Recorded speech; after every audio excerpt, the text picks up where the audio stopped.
Hello, everybody, and welcome back to the Fightful Boxing Podcast. I'm your host, Toro. I hope all of you guys are staying safe in this current situation that we have surrounding COVID-19, the coronavirus, the global pandemic, whatever you want to call it. I hope all of you guys are safe at home with your loved ones or with anybody. I hope you guys are practicing social distancing. I hope you guys are doing well, and hopefully your loved ones are also doing well, or about as well as one can be during those times.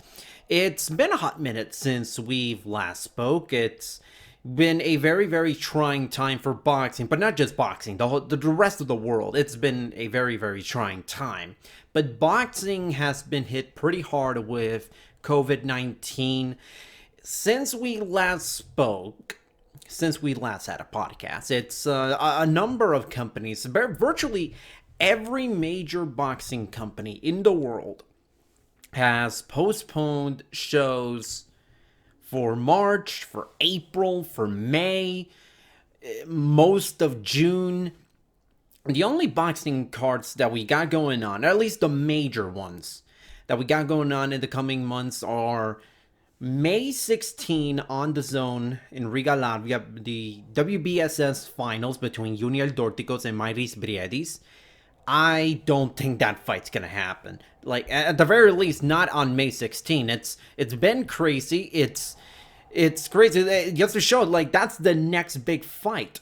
A little more than a month. And after that, I mean, sure, you got a small Matchroom card on June 27th, but really the first major huge card that we got going on the schedule is July 4th in Manchester. Dillian White versus Alexander Povetkin, possibly Katie Taylor versus Amanda Serrano also on that card. I mean, that card was, those two fights were going to be on the same card prior to the postponement, so it's touch and go as far as boxing is concerned, and let's be honest, it's crazy. It's amazing how this, well, not amazing, it's pretty bad, but it's certainly been a unique experience having to deal with COVID-19, being at home, stuck at home, essentially quarantined, and for fighters and for trainers, for people that have worked in boxing, I really, really feel for these guys, especially the guys who are starting out, who are young, who don't necessarily make 6-7 figures per fight, but still depend on boxing to make ends meet, to provide for themselves and for their family. I feel for these guys the most. And I know there was a lot of people, kind of in response to Dana White reportedly trying to get a Mortal Kombat island in order to stage fights for UFC moving forward, at least in the short term. There were some guys in boxing that I've seen on social media be like, why can't a guy like Bob Arum or Al Heyman or Eddie Hearn or someone get their own private island so we can make fights? And I kind of understand, for, in a sense, I really do feel for a lot of these guys that really want to fight, that want to make money. And it's been crazy. It's been absolutely insane just seeing all these people, all these guys kind of go into a situation where they aren't making any money or are forced to take other jobs just in order to make ends meet, and are probably not making as much money as they would have in boxing. So right now, I will say this from the start. I am fortunate enough to be in a position where I can still work from home, and I'm not all that affected from COVID-19. I wake up every morning, and I'm very, very fortunate to be in this type of position. Not a lot of people are in the same position as I am. As lucky as I am, and as fortunate as I am to not have been affected all too much by COVID-19. I'm still worried. I'm still Or everything, what if I catch it? What if one of my loved ones catch it? In fact, one of my uncles in New York currently is dealing with the coronavirus for the coronavirus. He tested positive for that, and obviously I'm worried about him. I'm worried about my family. I'm worried about everyone in New York and everywhere dealing with this virus and with this global pandemic, I should say. And on one side, I can understand why fighters want to fight to make money because they have no other way to make money, or at the very least, their livelihood has been greatly affected as a result. I feel for them, and a part of me, from a fan's perspective, would love to see some new boxing, just something new. I just want a, life to go back to the way it was prior to everything that's been going on. It's now been, a month since this has really affected the United States. It's absolutely insane that we're dealing with this. But the problem here is, as much as I would love to see boxing, and as much as I would love to see these boxers fight, you have to also understand that the needs of a few outweigh the needs of many. And, just because we want to see sports come back doesn't mean we should get sports coming back. And here's what I mean.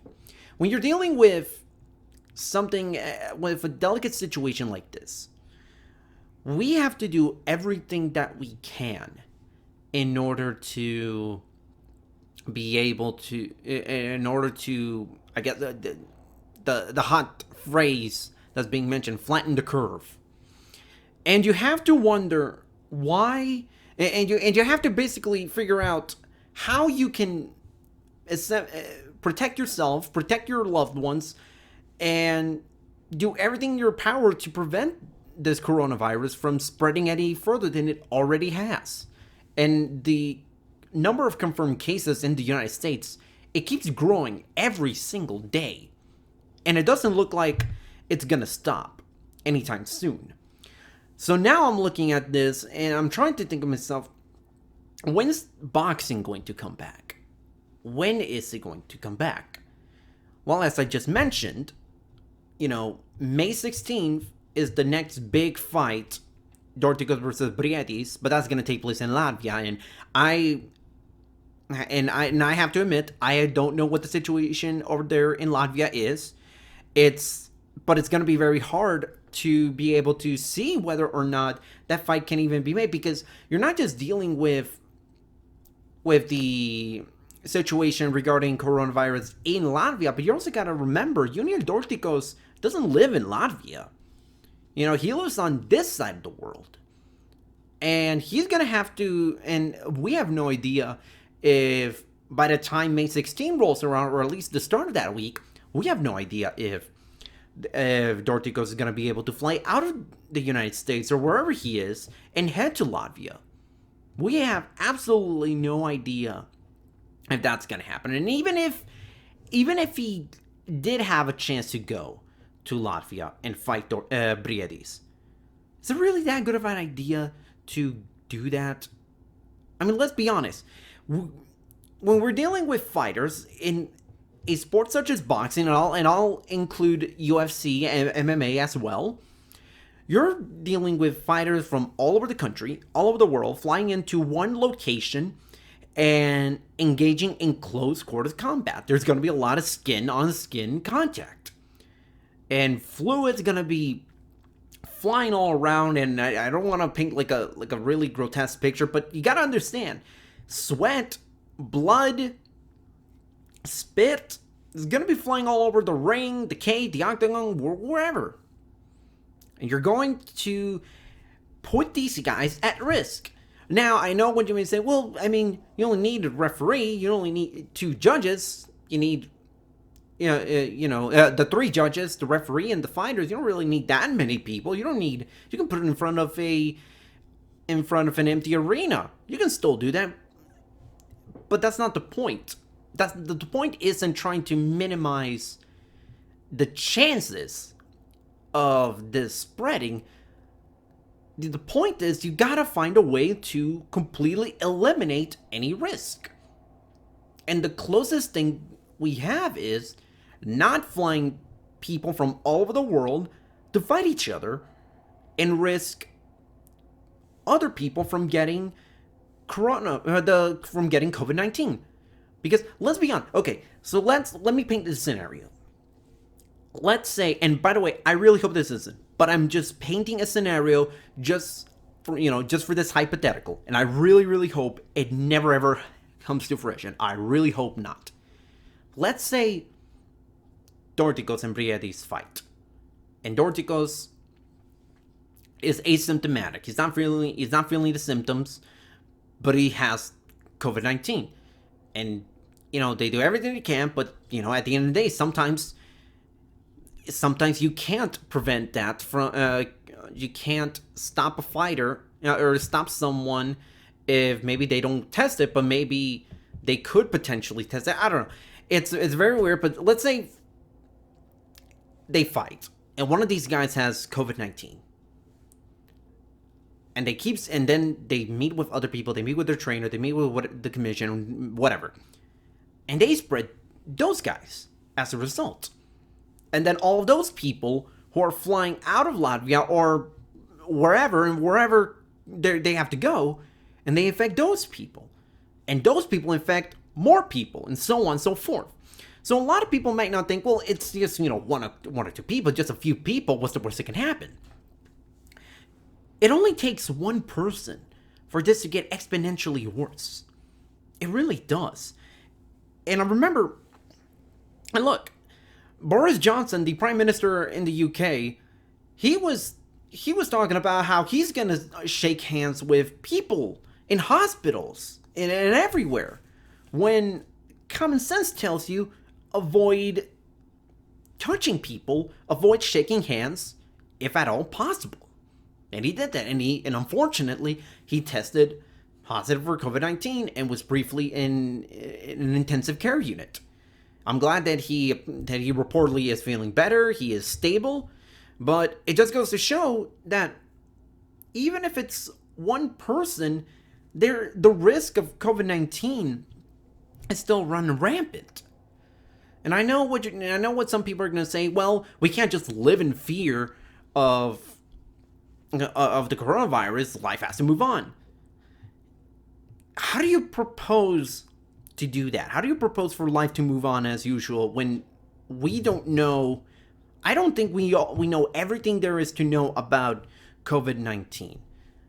And who's to say at the first instance of progress being made as far as cases going down, the number of fatalities are going down, or casualties or deaths relating to COVID-19 go down. The moment we see it's like 2 weeks of positive cases and deaths going down, and then you think, okay, maybe we can hold a sporting event. And then all of a sudden, someone who is either playing at that sporting event or someone who is attending that event tests positive.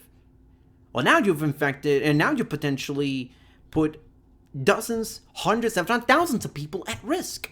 And then we go through all this rigmarole again, and now we're back to square one, and things potentially get worse. I don't claim to be an economics expert. I don't claim to be a health expert at all.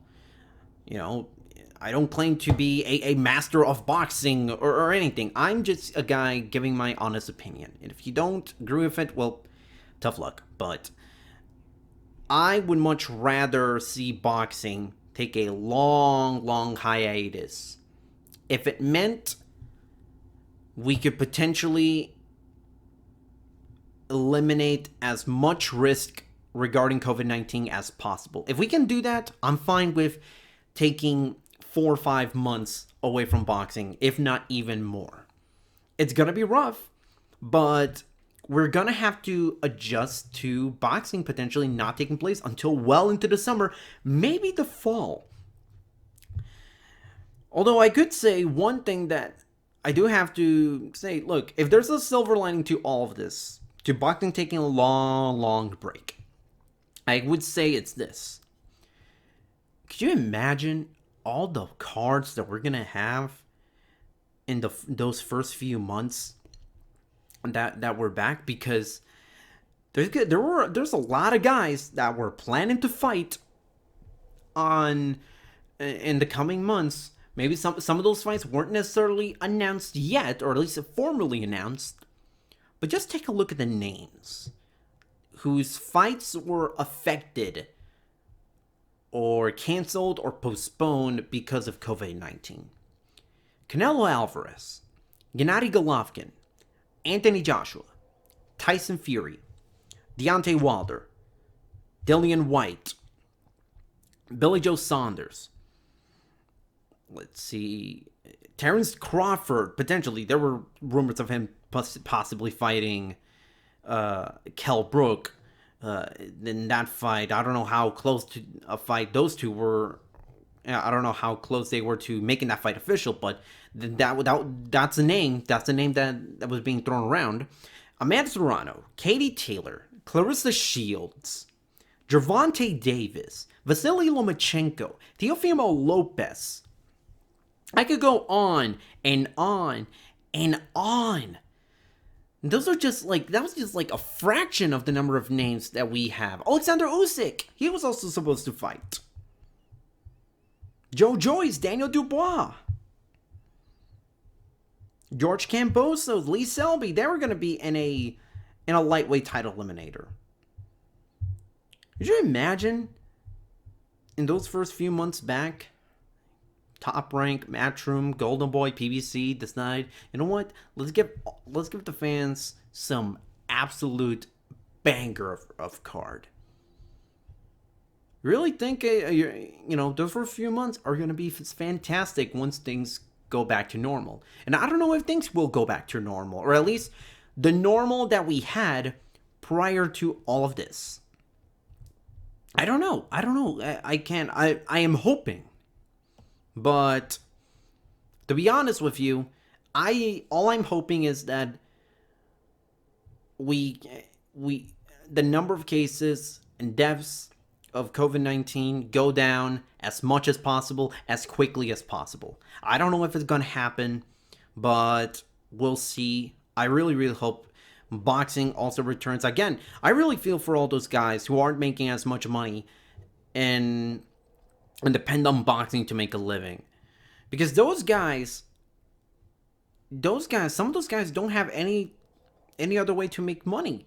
I don't know what their situation is. Everybody's situation is different, but there are guys who are going to struggle mightily because of this. And I hope there's some way for those guys to be able to make money and find a way to keep themselves afloat and make sure, hopefully, they don't end up homeless or jobless or whatever.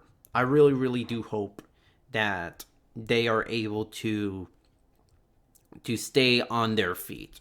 And if any boxer that wants to come on this show, that wants to, talk about how they've been affected regarding COVID-19.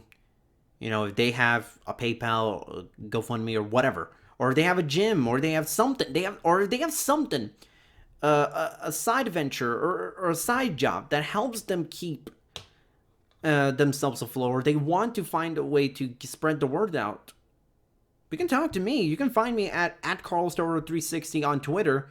We can try to arrange something. I want to help these guys who gave their life, who sacrificed a lot to be a part of the sport, and now they can't do anything because of COVID-19. So, again, I hope you guys are all safe. I hope you guys are doing well. I do have an interview coming up in a minute or so with Australian manager Tony Tolj, who you may know as the manager of the Maloney twins, Andrew and Jason Maloney. And both of those guys are absolutely fantastic. Both of those guys were also affected by COVID-19, by the way. They were going to fight this month, in separate fights. Andrew Maloney, who is the WBA super flyweight champion, at least the secondary champion, the regular champion, quote-unquote world champion, whatever you want to call it. He was supposed to fight Israel Gonzalez, I believe, in the main event of a top-ranked card that will take place later this month.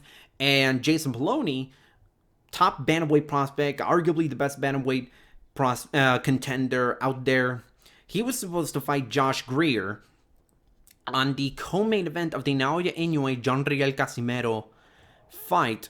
And really, given how both Greer and Maloney, Jason, are signed by Top Rank, and they're two top bantamweights, and the main event was Naoya Inoue versus John Riel Casimero for 3 of the 4 bantamweight world titles. And Naoya Inoue is also promoted by Top Rank. It wouldn't be far-fetched to think the winner of Maloney versus Greer would have been lined up to fight Naoya Inoue, maybe not next, but maybe 2 fights down the road. That's a possibility. So now Jason and Andrew miss out on those fights. Andrew could have been in line to possibly face Chocolatito if the stars aligned. If Andrew was victorious in his fight against Israel Gonzalez that was supposed to take place this month. So now you're now kind of seeing the long-term effects on fighters' careers. Is that both Jason and Andrew could potentially be in line for absolute major fights against top names. Now we have no idea when it's going to happen, if it'll ever happen. So I spoke to Tony about it. I spoke to how he's handling the situation. He's over there in Australia. I spoke to how the Maloney's have been handling it, some of his other fighters, what he thinks could be done to combat COVID-19, at least boxing-wise. Should we do empty arena shows? And he even shares a very, very interesting, very funny story regarding former world champion Chris John for his fight from years back against Dawood Yordan. And I think it's a very, very funny story, and I hope you guys enjoy it. So without further ado, here is Tony Tolj. Joining me for the first time ever on the Fightful Boxing Podcast, someone who I've had the pleasure of interacting on social media for now, I think it's been almost 2 years now. Australian manager Tony Tolj, who you may know as the man behind the Maloney brothers, who are quickly taking the U.S. by storm, or at least they were planning on doing so this month, but unfortunately due to the ongoing situation with COVID-19, the whole sport's kind of been not just the sport of boxing, but everything has been at a standstill. So I wanted to bring Tony on. This is really the first time we're really talking to each other, and we try to do this by video, but Facebook is not letting me. It's giving me a ton of problems. So we're doing this audio. Tony, thank you so much for coming on here. I really do appreciate it. Yeah, no worries. Pleasure to be on. Obviously, this month we were supposed to have, a lot of big shows for Top Rank. 2 of your fighters, Andrew and Jason Maloney, were going to be in marquee matchups. I mean, Jason was supposed to fight Joshua Greer on I believe it was the co-main event to the Naoya Inoue John Riel Casimero fight. Yeah, that's right. And I thought as far as a co-main and main event combination, that was going to be a spectacular show.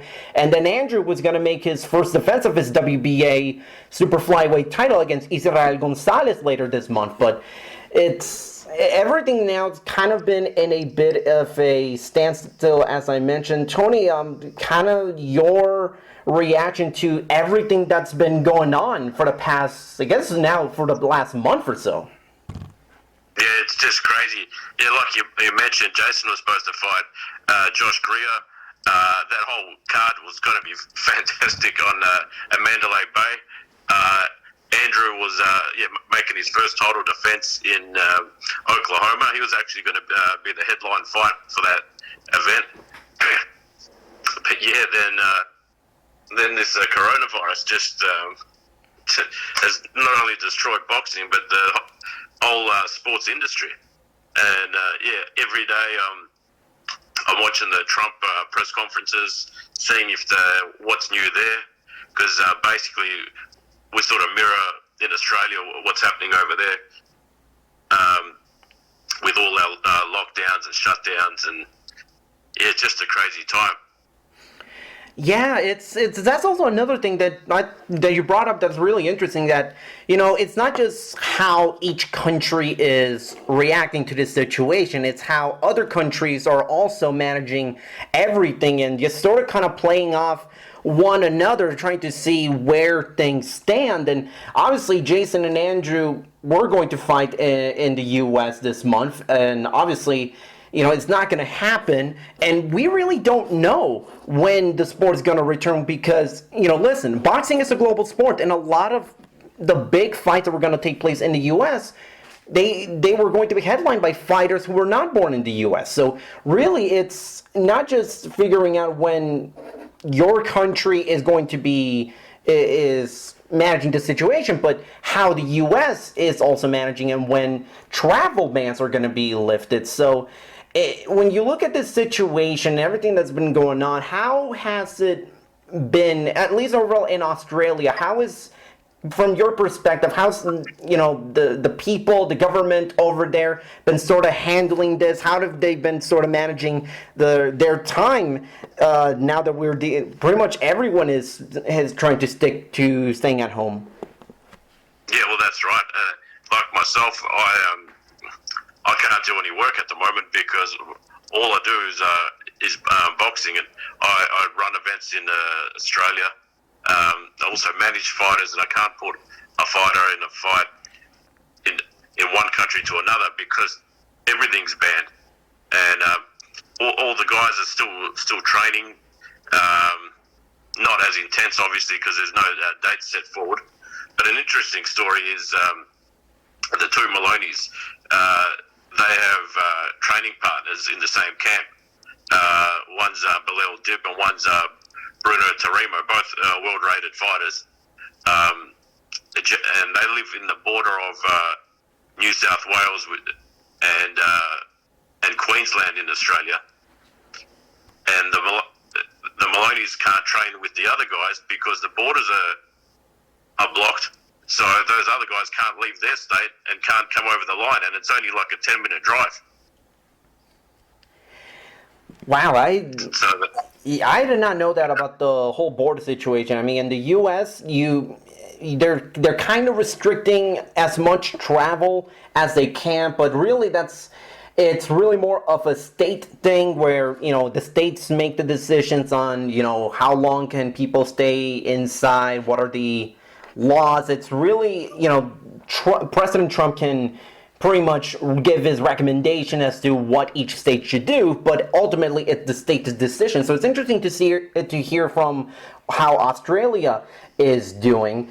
And one thing that I think a lot of people don't realize, especially in boxing, is that obviously all the fighters, all the people that are involved have been affected. But at least me personally, the ones I feel for the most are the younger guys, the guys who aren't at a top level or aren't making a ton of money, guys who are just starting out in their career, 4, 6, 8 rounders.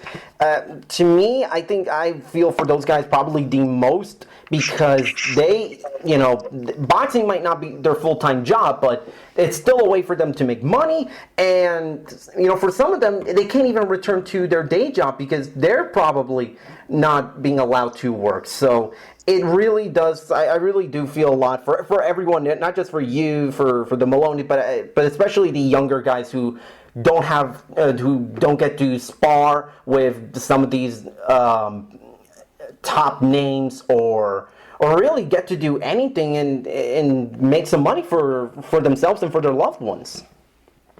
That's right. Even the Maloneys themselves at the moment, because we don't know exactly when everything's coming back to normal, they're doing a few labouring manual labour jobs as well at the moment, just to get by. So now I'm kind of curious. Obviously, when Top Rank first signed the Maloney brothers, I think there was a lot of people were excited, at least stateside, because they get a first-hand look at both of them. I know we had Jason fight in Orlando in the World Boxing Super Series a couple of years ago against Emmanuel Rodriguez, but we never saw Andrew kind of be in that position. And I think a lot of people were really excited to see, because at least from a U.S. fan's perspective, I do think that there is genuine interest in both of them, especially with the stakes involved in not just in their next fight, but also potentially in the future. I mean, I don't know what kind of conversations you guys have had with Bob Arum, but at least I can take a pretty wild guess in saying that the winner of Jason's fight against Josh Greer probably would be on that short list to fight the Inoue Casimero fight, and that would have been for 3 belts. So obviously, kind of looking at this, how has both Jason and Andrew kind of been, reacting? What was kind of their first reactions, or in your first reactions upon hearing that, hey, this fight might not be happening at all because of this situation that we have going on? They had 2 reactions, because they're ultimate professionals, those guys, and that's what separates good fighters from elite fighters. Initially, obviously, they're disappointed, and they really wanted to make a big splash on the big scene and having a massive platform, which Tom Prank have provided us with. But they just said it's just going to give us more time to prepare ourselves better, and they want to, every day, they're constantly improving out of sight. And the Jason that you saw in Orlando is a shell of himself at the moment. He's just gone to a completely different level. Their punching power is improving daily. Andrew and Jason, I was really looking forward to the US debuts, but it is what it is, and you can't control what's happening in the world, and we should just be lucky that we're living and breathing, and that's the main thing. Yeah, totally agree with you. I mean, even though we're in this bad situation, I mean, you and I, we're both living, we're both breathing, as you said, so at least I'm thankful for that. I'm thankful that my loved ones are currently okay for the moment, but obviously, things change, not just daily, but hourly, sometimes even by the second. I'm looking at this. Obviously, the Maloney brothers aren't the only fighters that you manage. Obviously, you have a number of very good fighters that are all coming up. They're all rising. One fighter that I'm very interested, who fought not too long ago, was Andres Campos, who, he fought, I believe didn't he fight at the inaugural Dragonfire Latino show that you had in Chile? Yeah, that's correct. I look at a guy like Campos. He's very young. He's 9-0, and he's already holding a regional WBA title, and he's already fighting 10-rounders. One thing that I'll interrupt. He's also the WBO Latino champion now. Right. So obviously, this is a guy who's been quickly ascending through the ranks, and he's only 9 fights in. So when you look at a guy like Campos, obviously with every fighter is different, and I always try to get this type of question in for either their managers, their trainers, or the promoters, is for a guy like Campos, in your eyes, when does it become to a point where you can feel like you can pull the trigger and put him up there with a top 15, top 10 guy, or when is the time to sort of try to keep developing him? He's very young. He's only 23, so it's not like his physical peak is going away anytime soon. So when do you look at a guy and think, now's the time to put him up there with a world-class fighter, versus just trying to give him different types of opponents so he can get more experience for down the road? It's on a fight-to-fight basis. We just step up the level of opponent each time and see the way that he progresses and how how he's going through the opponents, what he's learning, what we need to improve on. It's all on a fight-to-fight basis, so I don't want to push him too early, but I don't want to hold him back for too long either. It just depends on how much he's improving, but he's another guy in the same mold as the Maloney's, where they just, as soon as he fought, he just won the WBO Latino title and defended the WBO Federal Bowl title, and I think the next day he was already doing 10 and 15K runs, just straight back into training, because he knows, because he's, like you said, he's only 23, but there's just a wealth of potential, but potential is what you make it. If you just going to rely on potential, then you won't get too far. Now, I know, Tony, you are a wrestling fan. You and I have, spoken on Twitter and privately on regarding wrestling. You've shown me a lot of pictures with a lot of wrestling legends. I'm curious. Obviously, I'm sure you're aware of how WWE has handled the coronavirus situation. They've held a lot of their shows at the WWE Performance Center in Orlando. They just held WrestleMania there. They've been essentially doing, empty arena / closed set shows, and kind of curious because obviously, like boxing, like MMA, pro wrestling, depending on, you may or may not call it a sport, but it is it is an industry where it involves a lot of personal hand-to-hand contact. So just kind of looking up as not just a wrestling fan, but someone who is deeply involved in boxing, what do you make of WWE and how they've handled the coronavirus situation by essentially acting as they have to keep the show moving forward? Yeah, that's right. It's a tough call for everyone involved there, and the card itself changed quite a bit because they're scheduled to have Goldberg versus Roman Reigns, and Roman Reigns himself had leukemia before, so his immune system is not that tolerable. So he made the decision himself to pull out of the show, and then there was a triple threat tag team title match, and one of the guys, The Miz, I believe, had the flu, so it went from a triple threat tag team match to only 3 singles guys on. So they're in a really difficult situation, and now they got border issues as well. Certain people can't leave the States.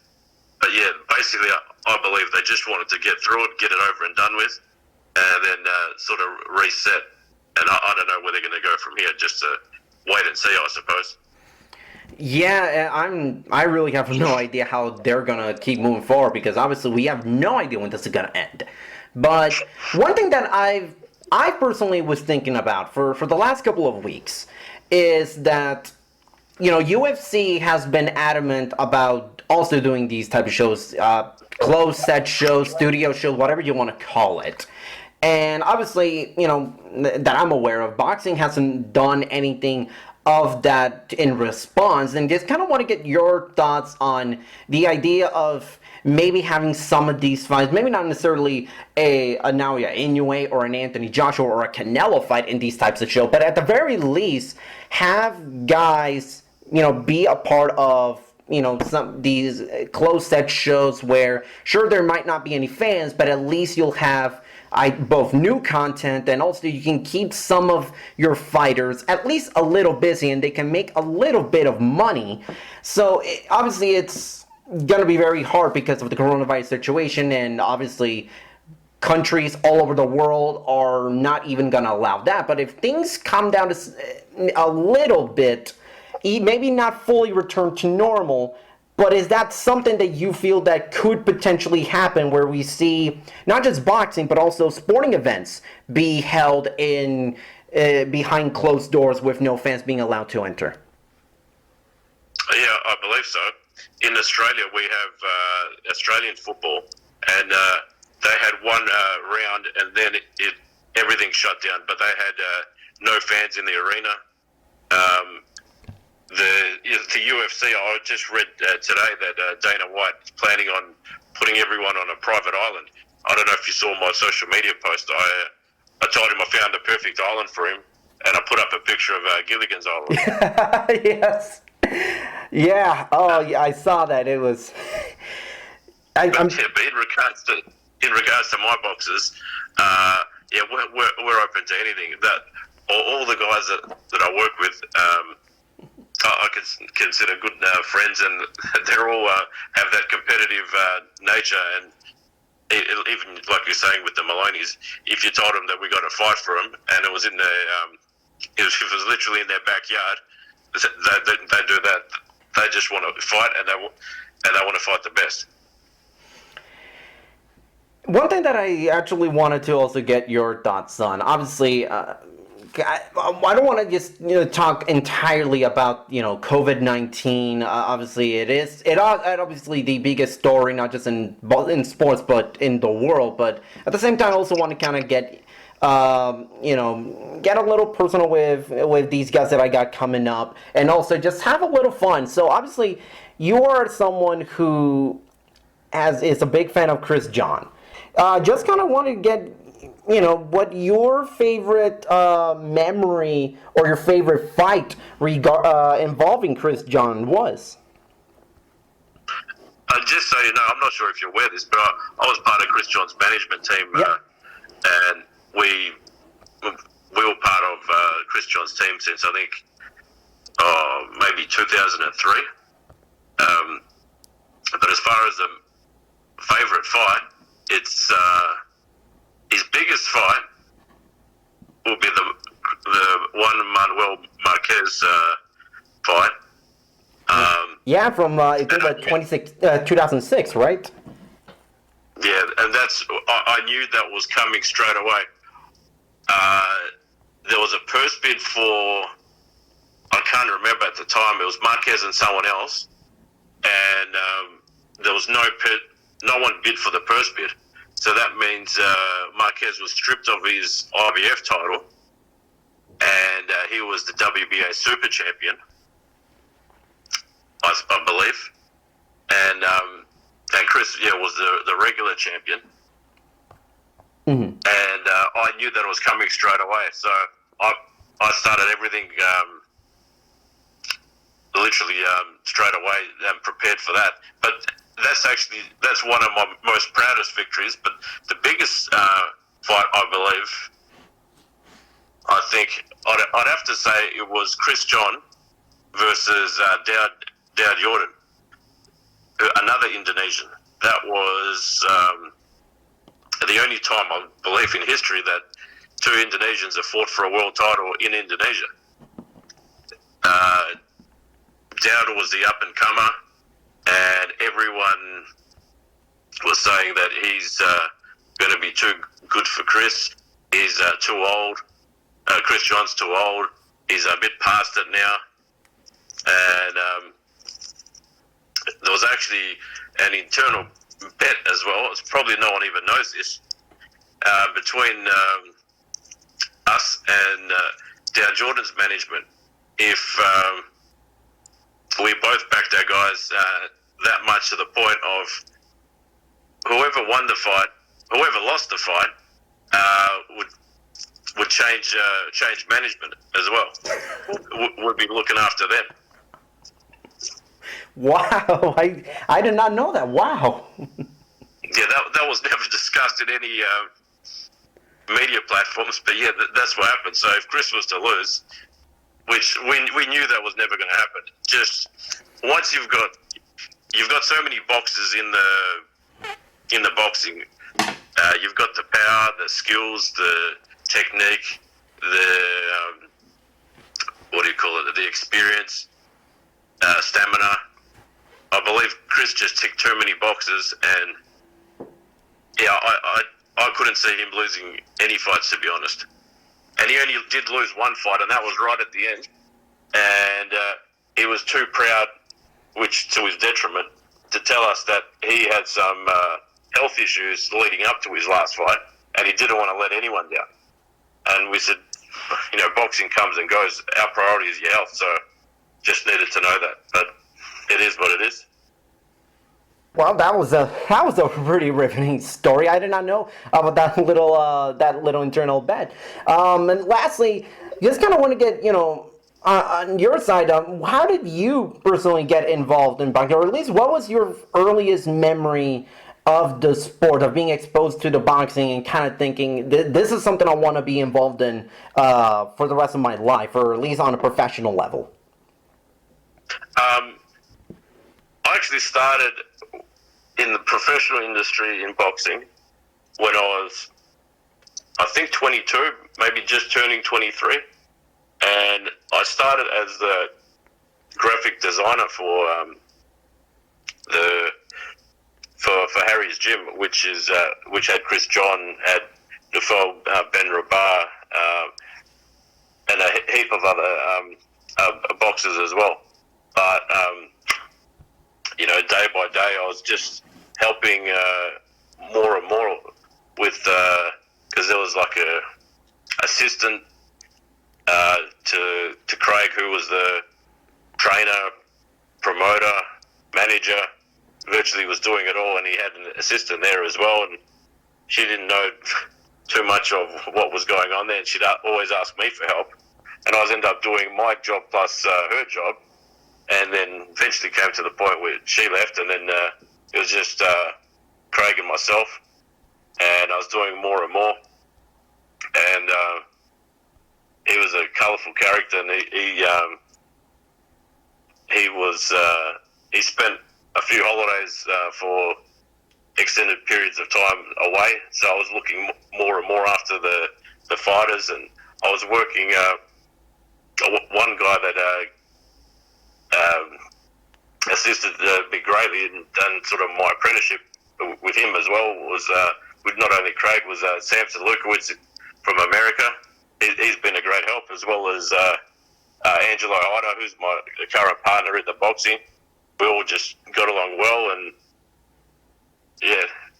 And plus, I've been, since I was 5 years old, I was watching the wrestling, and to the people that watch the wrestling and the boxing, behind the scenes, there's such similarities that everything's actually run, where that's what really got me excited. And plus, after I've been spoiled in the boxing, where I was in the industry for probably not even a year, and we had Chris John, who ended up being the WBA Fighter of the Decade.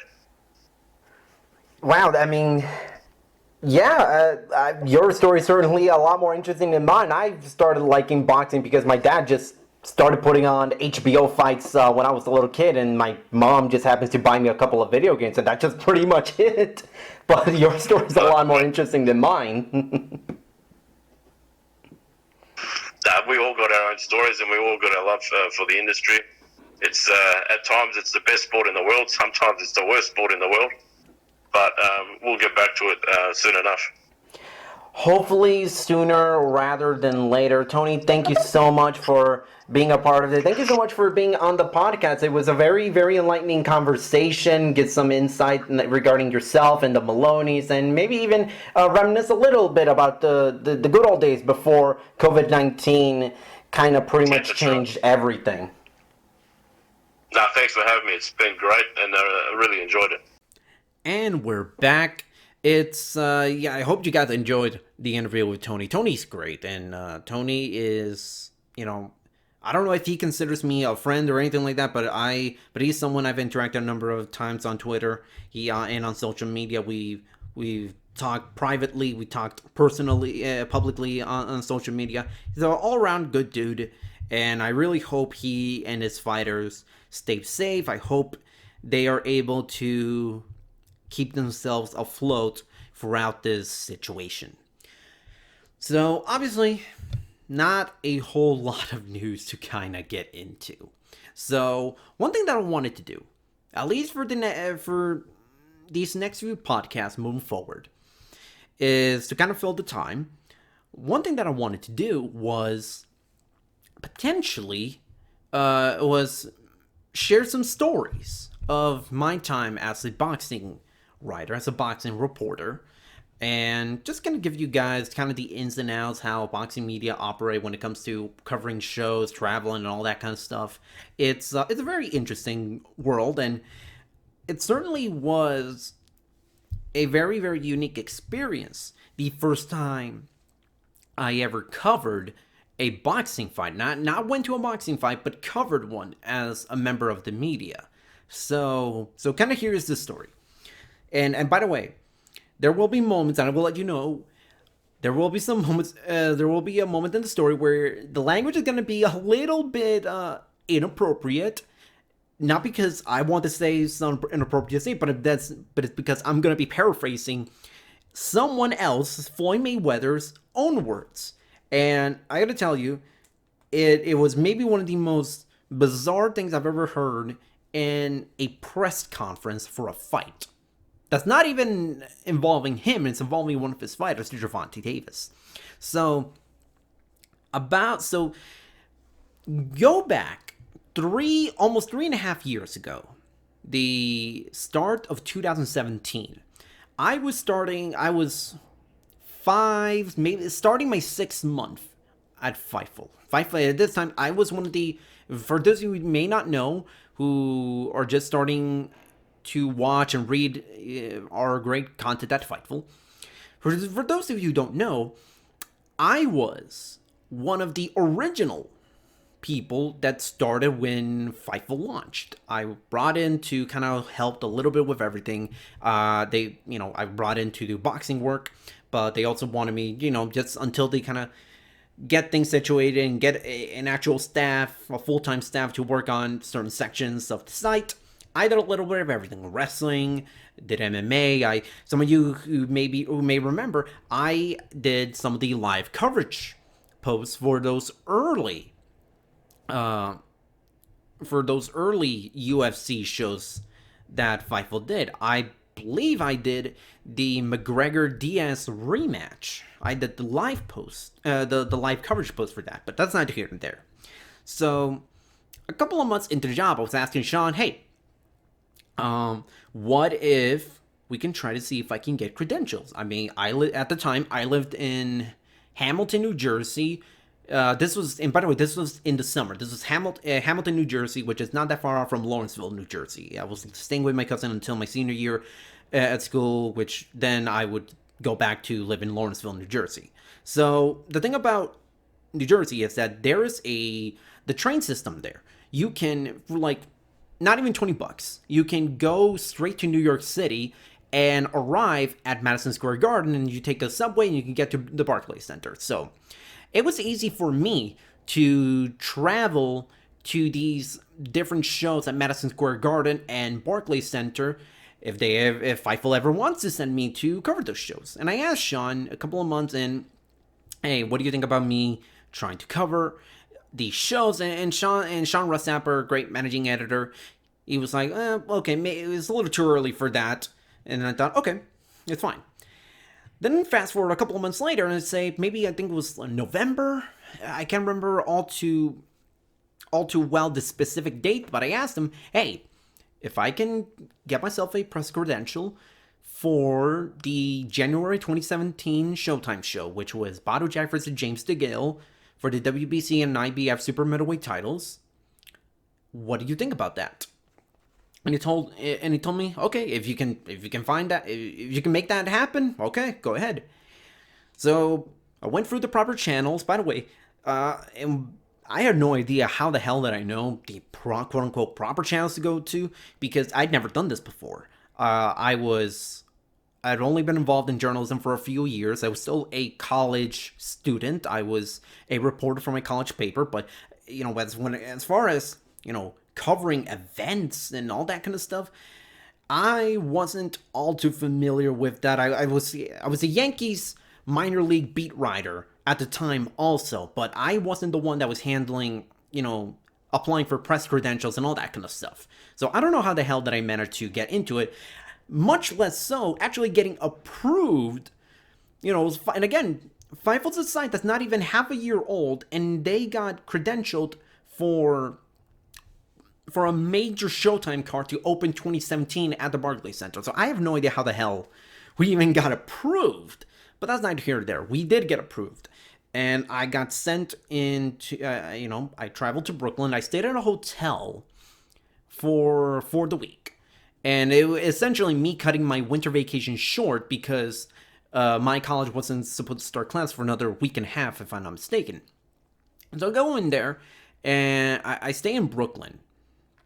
And, and for those of you who have no idea how boxing media works when it comes to coverage. So basically, during fight week, sometimes you have open workouts, media workouts that they'll typically do on Tuesday, maybe even Wednesday. And the Thursday, and this is also the fights on Saturday. So on Thursday is when they typically have the final press conference. And the press conference that we had for for Badr Jack, James DeGale, and the co-main event was Jose Pedraza versus Gervonta Davis. This was the fight that Gervonta Davis first won his first world title. So we essentially got into the Highline Ballroom, and it was a lot of fun. I got in there, announcement, went through the proper channels again, got in, interviewed a number of guys. I interviewed Eddie Hearn, who, by the way, I don't know if sometimes maybe the camera doesn't necessarily do him justice, but Eddie Hearn is very, very tall. Dude is humongous. I remember, and by the way, I'm not a short person. I don't even think I'm an average sized person, average height. I'm 5'11", with big enough shoes. I'm a flat 6 feet, and he is tall. But the way this sport, but I looked at him and it's like he's humongous. So I interviewed Eddie Hearn. By the way, I was nervous as hell because I've never been in this situation, so I don't recommend looking up those interviews. I interviewed Lou DiBella. I interviewed Jose Pedraza, who, and I could be wrong, but I believe I was the first media reporter to tell him, to be told from Pedraza himself, that regardless of what was going to happen in the fight against Gervonta Davis, he was going to move up to 135 pounds because he wasn't getting the fights that he wanted. So he figured, you know what?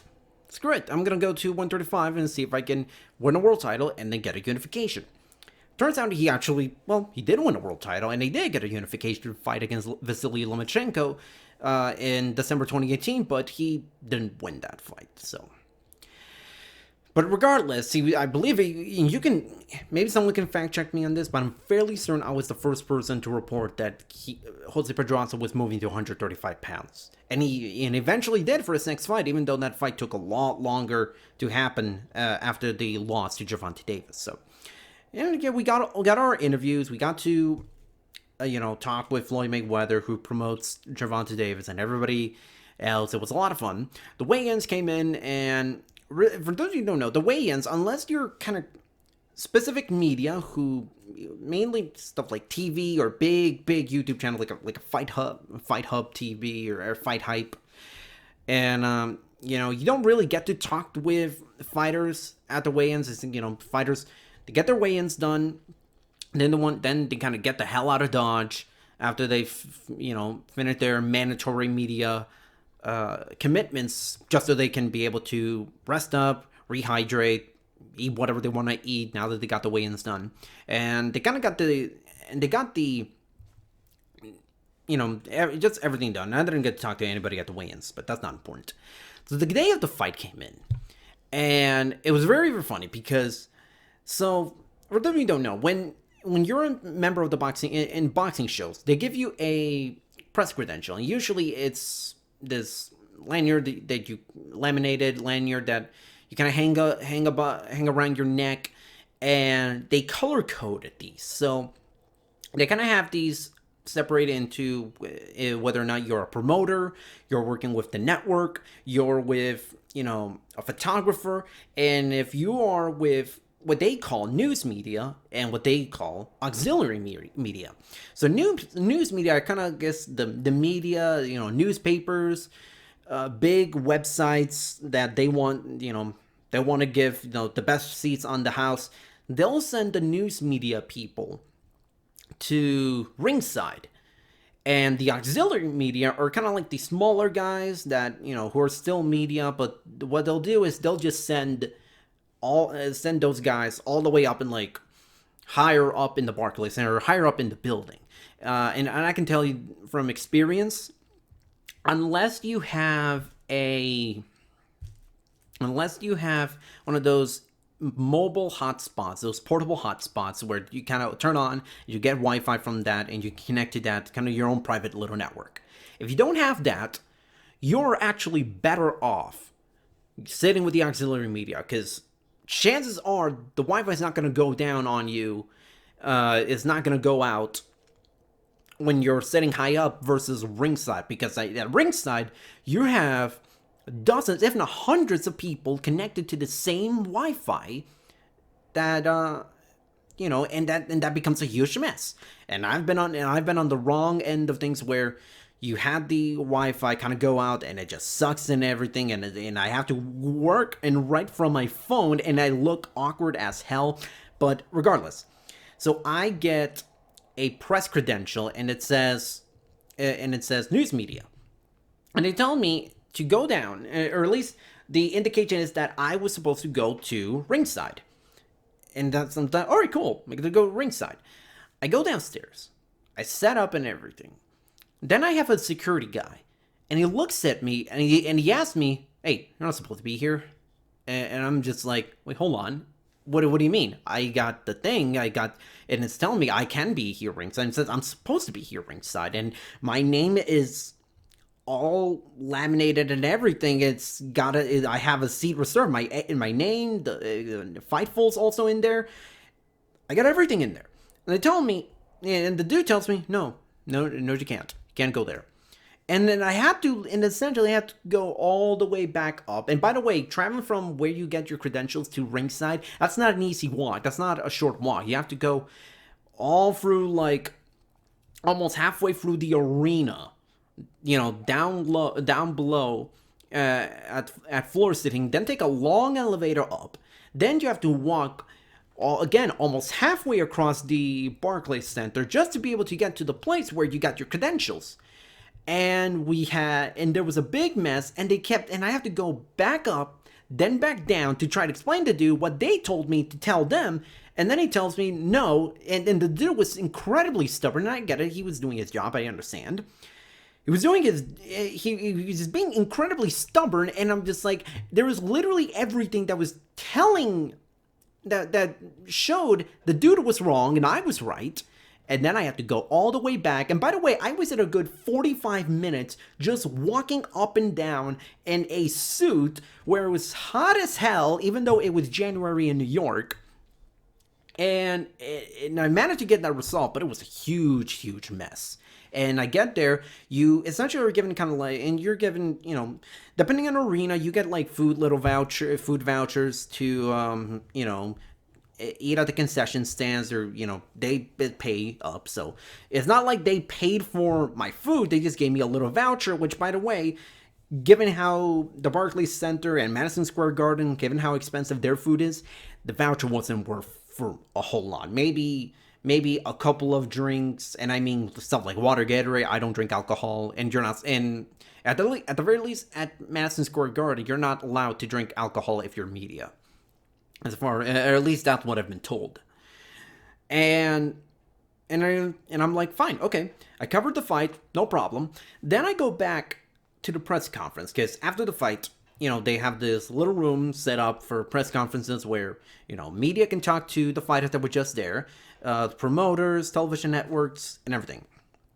And as I mentioned, this was Gervonta Davis fighting Jose Pedraza in the co-main event. And Gervonta Davis dominated Pedraza to become the new IBF super featherweight champion.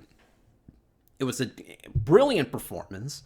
And as I mentioned, Davis is promoted by Floyd Mayweather. And Mayweather pretty much took control of that entire press conference. Mayweather spoke, if I remember correctly, Mayweather spoke way more than Gervonta Davis did. And let's remember, this was 2017. Gervonta Davis was still a very, very young kid, and he was very soft-spoken. He didn't talk a whole lot. Floyd Mayweather did a lot of the talking. And at one point in the press conference, we're all just sitting here taking notes, preparing our questions, recording, with our audio recorders or with our cameras. I had an audio recorder. At the time, I didn't have a camera. But I could record my phone, and I so wish I recorded this with my phone so I can at least have video proof. But there is video proof. You can search it up. You can search it up. And I'm not BSing you. And this is where I might say some inappropriate stuff, but this is me paraphrasing Floyd. This is not me saying this is Floyd saying. He goes, at some point, he's talking about his fighter and giving advice to what his fighter, to his young fighters and everything and all that. And he cuts this really long promo about believing in him, giving him some tough love, and just doing everything he can to make sure Gervonta Davis has a future in boxing, and make sure Gervonta Davis is tested well and properly prepared for his new life as a world champion. So he goes out, and all of a sudden, he starts plugging his strip club, Floyd Mayweather's strip club, which was, I think, was a couple of weeks from being unveiled. He goes out and just talks and talks and talks about his strip club, and is essentially advertising, just telling us media, when you guys go to Vegas, make sure to check out my strip club. And and it was so bizarre. And again, you can look it up. And it basically starts saying, and again, I'm paraphrasing here, but he was talking about how, about his business ventures, and he's talking about how proud he is about his strip club, and he's saying that, there are three things, ass, titties, and other lady private parts that will never go away. And the Rhino has skinny women with big boobs. And again, these are Floyd's words. The Rhino's got skinny women with big boobs, and and there's nothing wrong with that. I'm open-minded, but sometimes guys like to see women with curves, and that's what we got here at the Girl Collection, which is the name of Floyd Mayweather's strip club. And he says, we have a little bit of everything. And, you want to see women with curves? We gotcha. And it was so bizarre. And everybody, and a lot of people in the room laughed. But we were stunned. And it's what the hell is he talking about? And he thought he made sure this, and he said, you can, in Las Vegas, you can call it a gentleman's club. It's a strip club. We are not a whorehouse. We're not a hoe house. We are... we're classy, and I'm just thinking to myself, this is a press conference for Gervonta Davis winning his first world title, and all Floyd Mayweather is doing right now is cutting a promo to advertise his strip club. And by the way, I could be wrong. I don't know how it is in Las Vegas. Maybe he is old enough, but I'm pretty sure Gervonta Davis wasn't even old enough to be at the strip club. At the very least, I don't think he was old enough to drink. Or at least he had just turned 21 or 22. But, he was very, very young. And I'm just wow, what the... And I'm I don't think I could... And I'm trying to think, was I old enough? Yeah. I was 21 at the time. I was not... I was gonna turn 22 later that year. But... it was so weird. It's Floyd Mayweather is... First of all, he spends 15 minutes talking about preparing his young fighters, talking about how he has his best fighters in interest, and just talking himself up, talking Gervonta Davis up, talking Showtime up. And then all of a sudden, he takes 3 minutes and talked about his strip club. For no reason. We weren't in Vegas. We were in Brooklyn. So it wasn't Floyd was inviting us to go to the strip club after the press conference was over. The strip club wasn't even open yet. It wasn't even open yet. So I just thinking to myself, this is my very first boxing press conference, post-fight press conference. This is the very first boxing event I go to. And I am enlightened by Floyd Mayweather's promo on his upcoming strip club. And I'm just thinking to myself, oh my god, I'm pretty sure I picked the right profession. I'm pretty sure this is going to be something I'm going to love doing for the rest of my life. Or at the very least, that night, that moment, that's going to be, whew, it was something. And by the way, the event was great. I loved the card was really, really fun. Amanda Serrano was in one of the top feature fights. They had her fight not on Showtime. They had her on Showtime Extreme, and it was like, and at the time, it was still rare for a women's fight to air on television, a women's world title fight to air on U.S. national television. It was still very rare back in 2017, but she got a fight there, and I'm very proud. As a Puerto Rican boxing fan, I'm proud that Amanda Serrano was able to do that, and I think Amanda Serrano is going to be a first ballot. Is maybe not a first ballot Hall of Famer, but I think she will be a Hall of Famer when she finally hangs up her gloves. And as I mentioned, Gervonta Davis against Jose Pedraza. It wasn't a great fight, but Gervonta Davis was sensational, and he stopped Jose Pedraza to become the new IBF lightweight champion. Badu Jack versus James DeGale was fantastic. It was a very, very good fight, very competitive. It ended in a draw. I also had scored it a draw, 113-113, and both guys were dropped in the first and second, and the first and final round. So it was very, very exciting. I loved it. The atmosphere was fantastic. I ended up doing, I don't know if I did every single Showtime card at the Barclays Center that year. I don't quite remember. Maybe I missed one, but I'm fairly certain I did all of them, including the Floyd Mayweather Conor McGregor press tour that they stopped in the Barclays Center in Brooklyn. I was there. I was to the right side of the podium. I don't think you could see me. I don't think I've ever seen the press conference on television. I witnessed it, and I was maybe like 3 or 4 rows onto the right, still on the floor. So maybe I was just narrowly outside of the press, of where the camera was showing, if they showed any media or people out there. And actually, believe it or not, there was actually a UFC, I think it was UFC Embedded, that, one of the many things that UFC and posted about the fight, about the build up to the fight. And believe it or not, I was not there. I did not show up on camera, nor was my voice heard on there, but there was a question that Dana White was answering, and it was a question I had asked him, and his answer made it into the Embedded. And I remember my question was about me. I essentially asked Dana White, when you have Conor McGregor up there, how worried are you every time Conor steps up to the podium that he's going to do something absolutely insane?